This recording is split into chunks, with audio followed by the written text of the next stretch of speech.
Yo mga kabakal, 4G naman tayo pahatak. Tatantyahin mo dapat mga kabakal para sure ball. Para hindi tayo magkamali. Kailangan lagi tayong tama. Kasi pagka namali, alam nyo mangyayari. Repair, malala. Kaya kailangan tantyahin natin ang bawat galaw natin. Kailangan laging kalkulado. Na 4G natin mga kabakal, capping na tayo, tamang hatak lang mga kabakal. Yan, watch.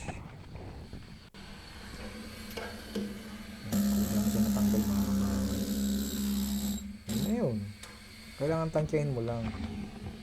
Tama yung travel speed mo, tama yung tutok ng nozzle, tama yung degree.